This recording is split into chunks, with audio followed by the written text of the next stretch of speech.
this is your favorite Foxy Waffy here, Mizuki Ravendale, and today we are gonna continue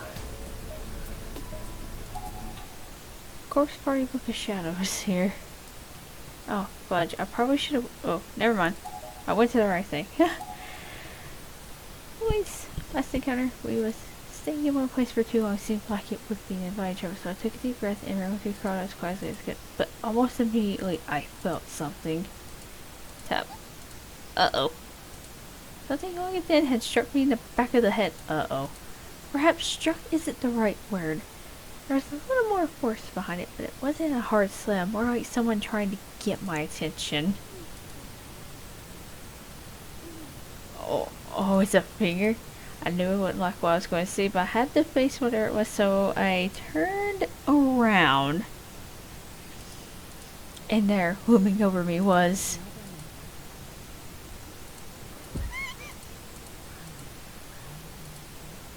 He was staring down at me from above a podium with one emaciated, wishbone-like finger extended toward my face. I recognized this person instantly, no doubt about it. This was the strange old woman who supposedly passed away earlier. I was scared out of my mind. I tumbled the rest of the way out from under the podium and shot to my feet.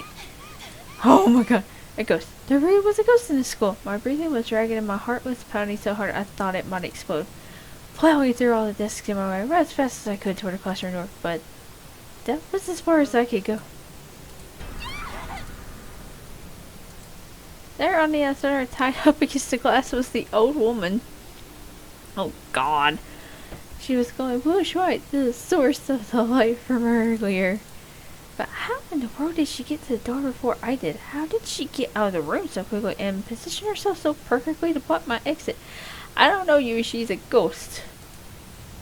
Last I checked, they can do some weird stuff. I think I'm starting to hyperventilate and tried my best as I could to calm my breathing as my eyes darted about the room. I need to get out of here now, to get as far away as this place as possibly could. Maybe.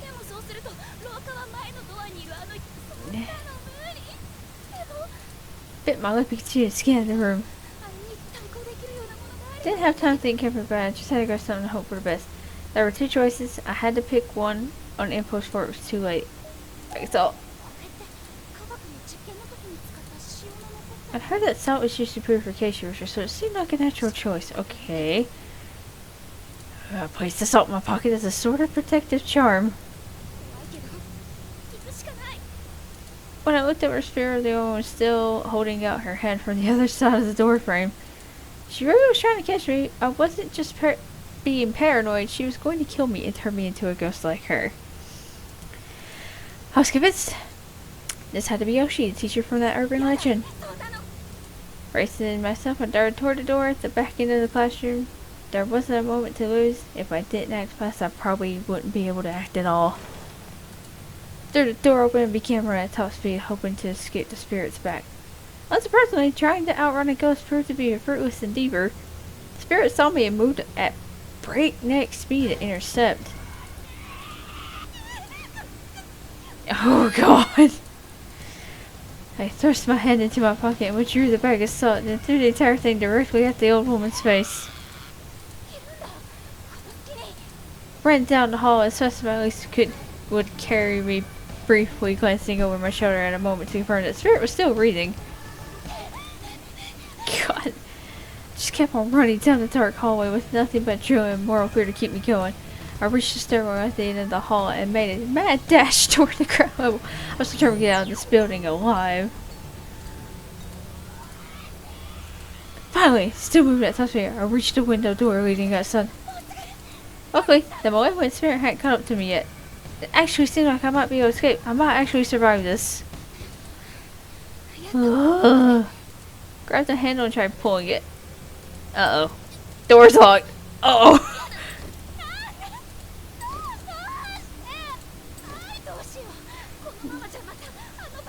Break the glass!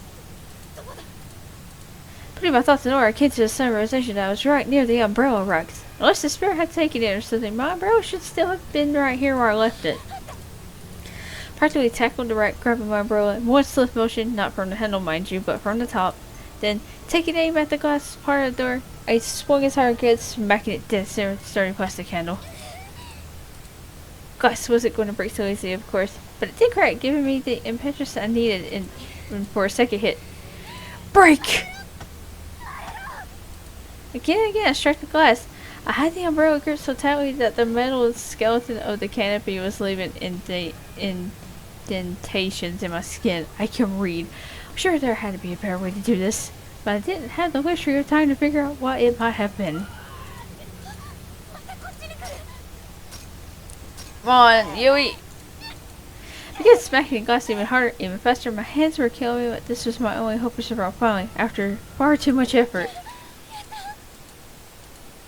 The glass shattered onto the floor, making one heck of a sound. Tepid air whooshed in from outside.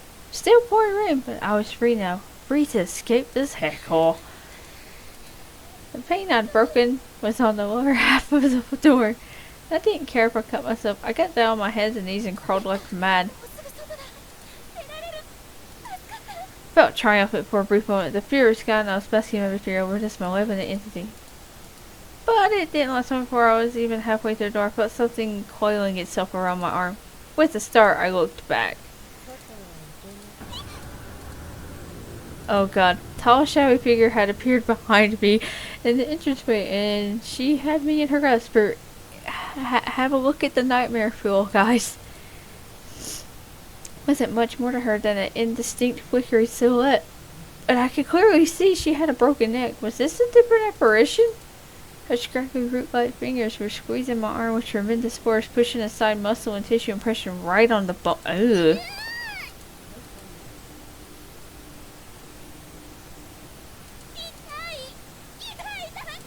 Shaking hysterically, tears were streaming down my face. I was absolutely convinced that I was going to die here. I could offer no resistance. She was too strong. All I could do was plead with her. Felt my arm was gonna snap in two at any moment. She wasn't just grabbing, but twisting as well. Ooh. It was not like anything I've ever experienced before. I couldn't think about anything else, but my mind was absorbed by the unconscionable agony.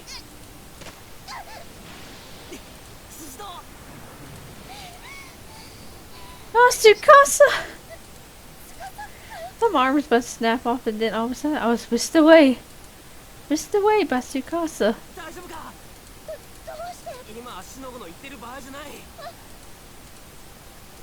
Tsukasa was still holding on to me tightly after saving me from the brink of death. He went back into the school at an incredible speed.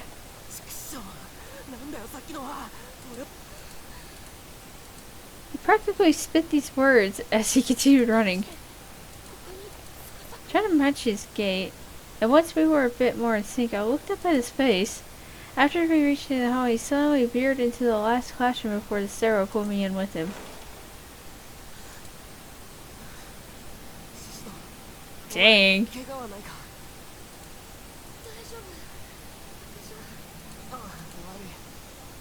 Oh boy. Tsukasa, you got some explaining to do. Went away from Tsukasa, almost immediately spilled onto the ground like a house of cards.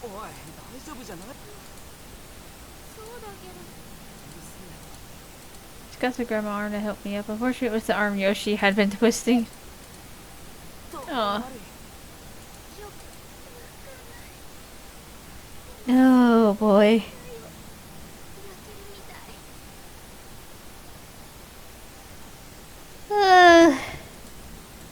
Draped my other hand over the sore spot where I assumed there was probably one heck of a bruise.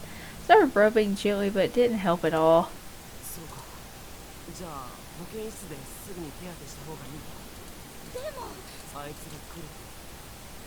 Yeah, pretty much you would be. Just thinking about going back out there and facing Yoshi made me shudder. I couldn't believe he was even entertaining the idea.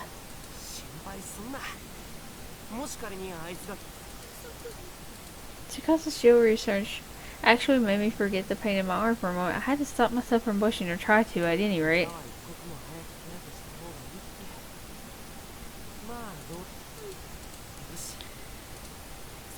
Tsukasa offered me his hand. and I graciously took it, squeezing it tightly as he led me back out into the hallway. Despite the fact that nothing had really changed, I was still in just as much danger as I had been. The paralyzing fear I'd been feeling was gone. If it were just me, I would have never been able to do this. I would have frozen up, but with Tsukasa leading the way, I felt like I could do anything.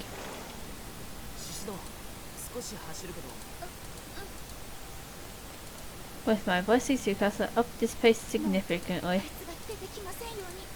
Prayed silently for smooth sailing as I followed Tsukasa's lead. Gently squeezed his hand again as if to reassure myself that he was still with me. I was starting to think maybe Yoshi was gone, maybe Rita ordered her, but of course, just as I was thinking that, she made her presence known again.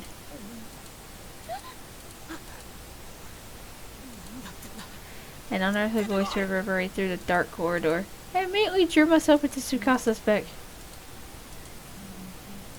Or Tsukasa saw the same shadow-like spirit from before.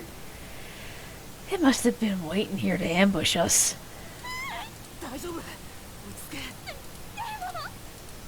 Ghost was moaning and wavering before us. We'd never been able to get past it.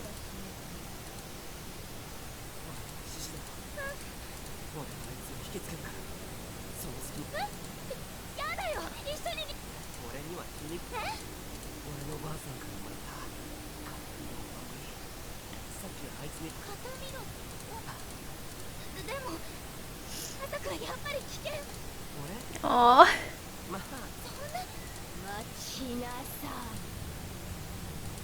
We really didn't have time to be arguing. It was closing in fast, and as it did, I noticed the spirit's figure had become more defined. She was a tall young woman with her head turned sideways at a 90-degree angle. Ugh. Tell Yoshi suggests you go down a flight of stairs, so a broken neck would certainly fit.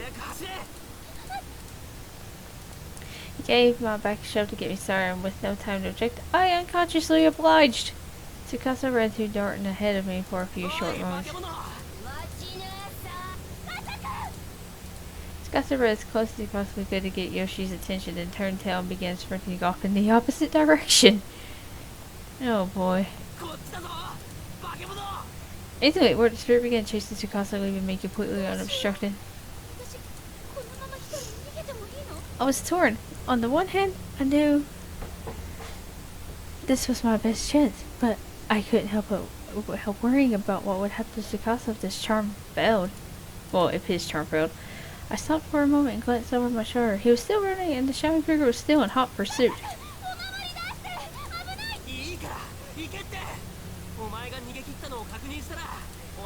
Still can't believe I fell for it, but this was right about when I realized the truth. Tsukasa had no protective charm. He just made that up so I wouldn't object too strongly to him serving as decoy while I got away. I stopped in my tracks and shouted at the top of my lungs. Wasn't sure exactly what I was getting myself into, but I had to do something. Calling the spirit's name definitely seemed to have an effect. All at once the black figure was facing me, though I never saw her turn around, and she was flying toward me now, ignoring Tsukasa. Oh god, Yui! Read this like a mantra and stuck one hand into my pocket, grasping tightly onto the one and only item I'd stashed there. Tsukasa's care, his efforts, they were all packed into this pencil. When you get right down to it, that's what a charm is, right? Squeezed the double thing in my pocket, mentally preparing myself for the confrontation ahead of the confrontation I'd impulsively initiated. Closed my eyes, lifted my hand from my pocket, and brandished Tsukasa's pencil intently. The gauntlet had been thrown. I was putting a lot of faith into this, and I really hoped I hadn't made a mistake in doing so.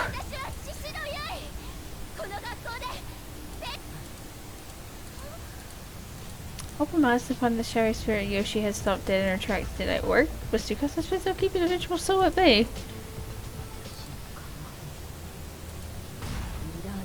So I was whisked off my feet and slammed against the ceiling. Could see him down below. He was staring up at me and desperately weeping. He was trying to catch me, I suppose, even though he knew he'd never reach. Called out to him over and over again in my mind. If he could get away, if he could survive this ordeal, then it would all have been worth it. Yoshi was drawing near. and I was helplessly pinned to the ceiling. I had no choice at all. There was no doubt in my mind that my life was over. Clinging to the roof, I felt as Tsukasa saved me. It was the only thing keeping me from losing my head entirely. Then, all at once, the situation took a complete 180. It was like a miracle. Before I had any idea what was happening, I found myself bathed in a gentle light.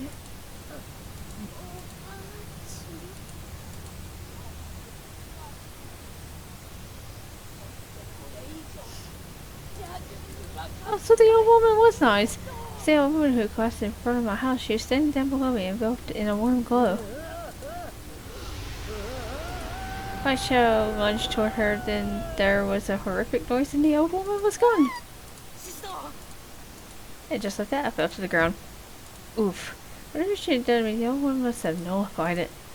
That must have been why she came to me this morning and why she had come again now. I felt like I was going to faint. Tsukasa ran at my side and gently scooped me off the ground into his arms. Yoshi's spirit was gone, she vanished along with the light. Around us now, the only sound was the pitter-patter of raindrops on the school roof. I suffered quite a bump on the head from my fall. It was decidedly disoriented, but I still had enough sense to put my arms around Tsukasa's neck. I wanted to protect you. I couldn't bear the thought of losing you, is what I wanted to say, but instead I just passed out in his arms. Oh, pretty but as I was waking from a long, horrible dream.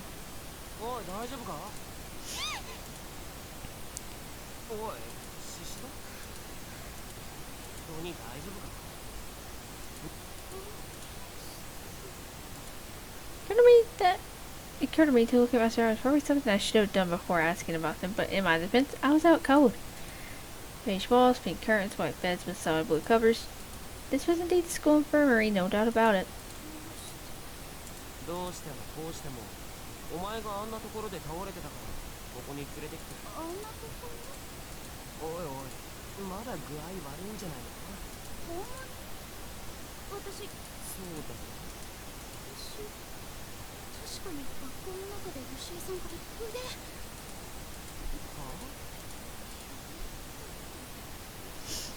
Oh boy.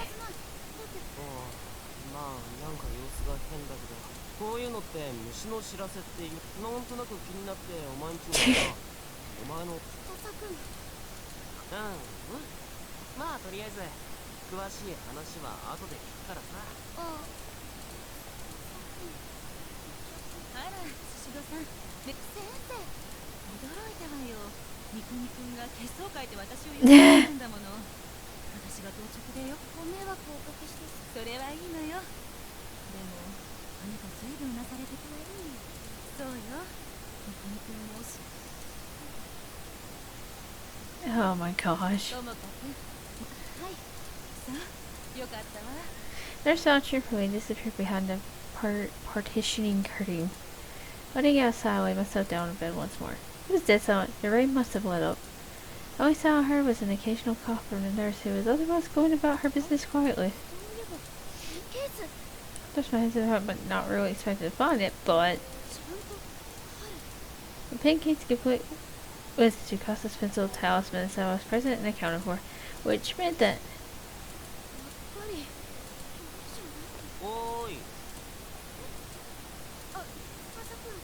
I don't remember exactly what happened when I accidentally put something cold pressed against my cheek.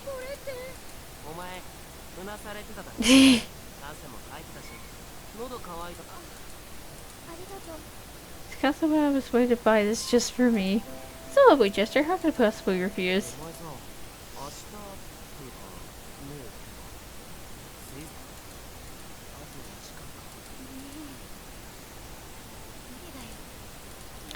I've been put through heck on earth. Taking a test was the furthest thing from my mind. I was in tears and had no idea. Maybe it's because I was so glad to be alive.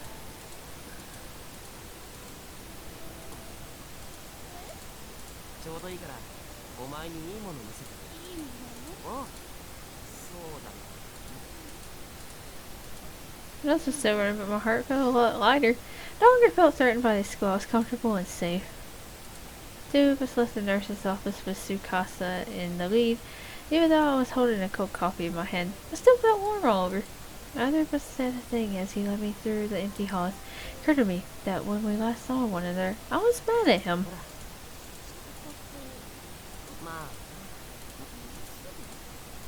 I had no idea what I was looking for. Just kept staring at him, but his eyes were fixed on the window leading out into the walkway.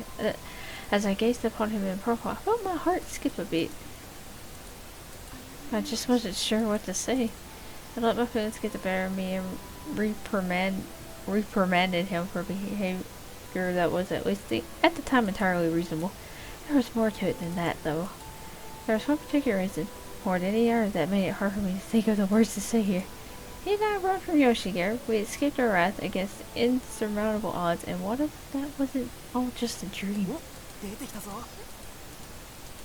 What was Tsukasa's pointing finger, and?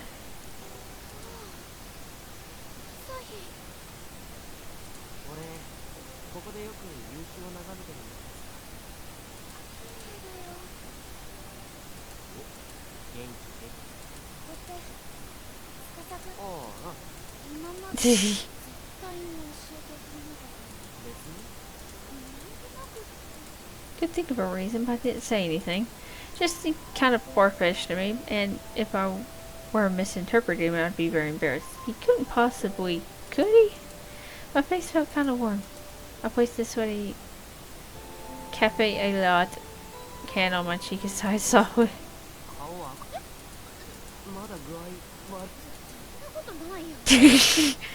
Aw. Boys can be so tense sometimes.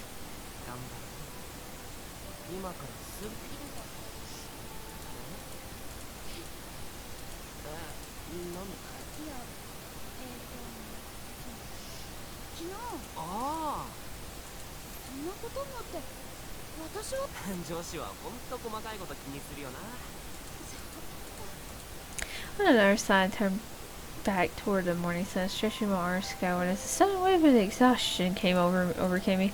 Day got brighter bit by bit, and I just stood there, silently trying to piece together all the jumbled thoughts rattling around in my head. I was riding away from Yoshi, and Tsukasa was with me. Then I was saved by that old woman. As the bright rays of the sun was over me, I felt new life and new hope welling up from within. I finally came to terms with those horrid events. Most likely I got the pancakes of that incident, but then on my way back something hit my head and knocked me out. That would be just my luck. He didn't know what he was planning to do, but he was staring right at me. It felt kind of like he was staring into my soul. And then, Tsukasa drew his face toward mine.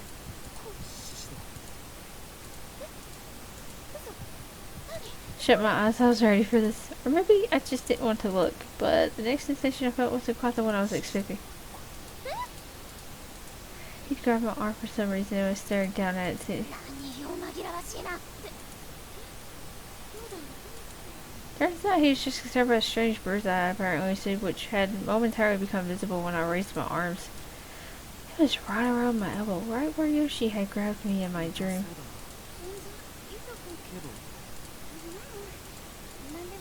I smiled, gently pulled my arm away from his grip.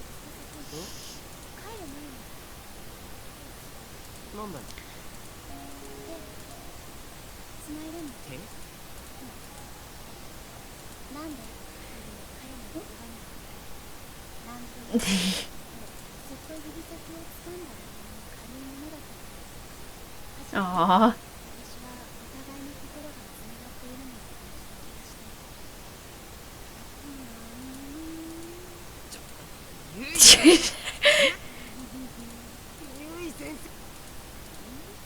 I knew I'd heard that voice before, but who was it? Was I just dreaming again? It seemed like I saw Tsukasa's hand, though.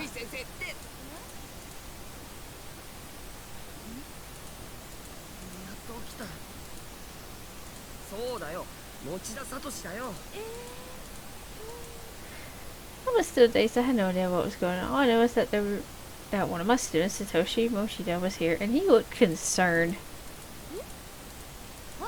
I remember what he was talking about. I was holding Mochida's hand in my own and squeezing it awfully tightly.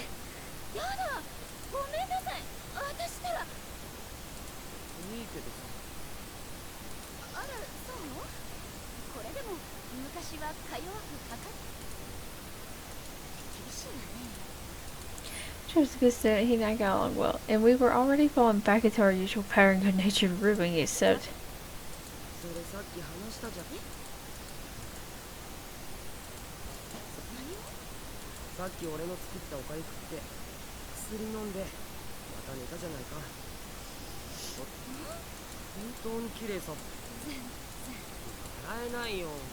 and she said, pointed at the table.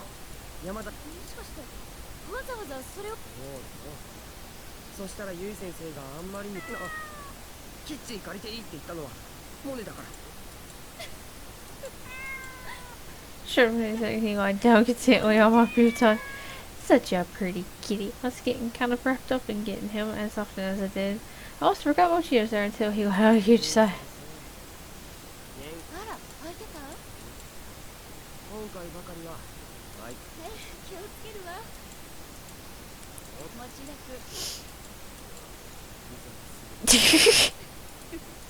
Oh boy. Didn't mean to laugh. I must have seemed... God dang it. Must have seemed kind of deranged, but I can always blame it on the fever.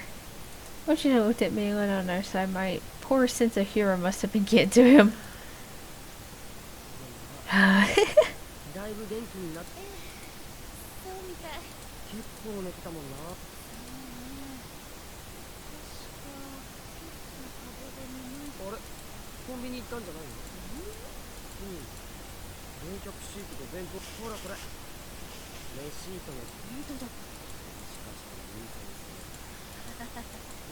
Oh my gosh!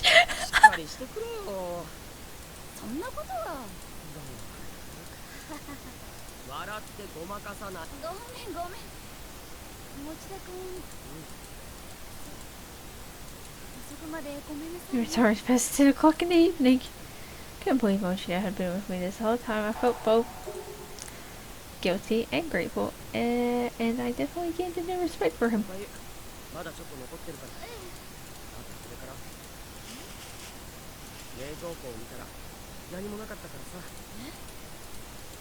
The pack was quite heavy. Inside was about orange juice and bananas, canned peaches, apples, and other assorted fruits.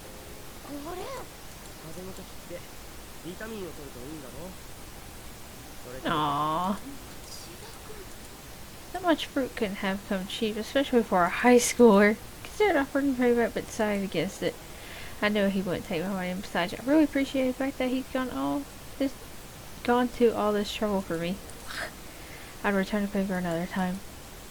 If it ever seemed like he was going to be staying late after school, maybe I'd buy him dinner. Or I could help him with his preparations for the school festival.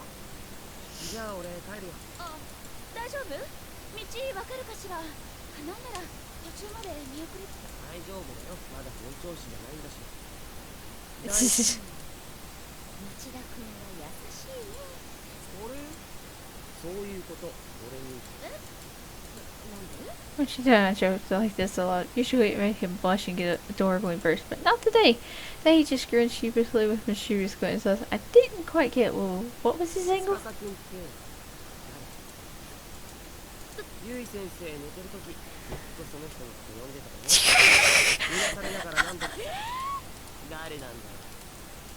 That crafty Mochida turned the tables over and how embarrassing to know that I'd been calling Tsukasa's name.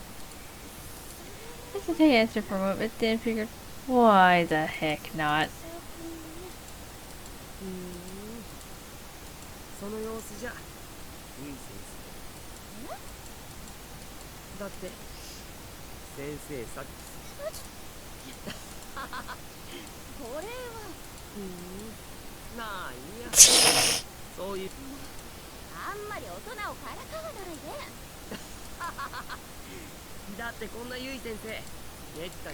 Sure, he was ever going to give me the full story of all the embarrassing things I'd done in my fever days, and maybe it was better he didn't. Either way, I was innocent, so he could tease me all he wanted just this once.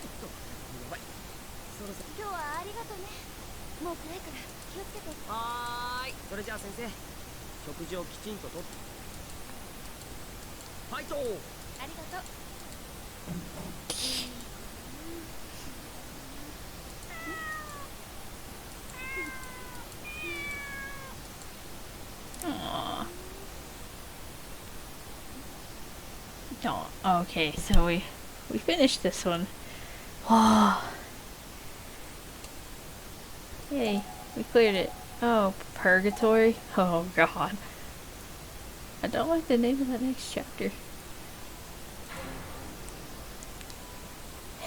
Anyways, that's where I'm gonna end it for today, guys. Anyways, if you liked the video, comment, like, and subscribe, and make sure to check out the links down below. And this is your Foxy Waifu signing off. Bye! The enemy, strike them down.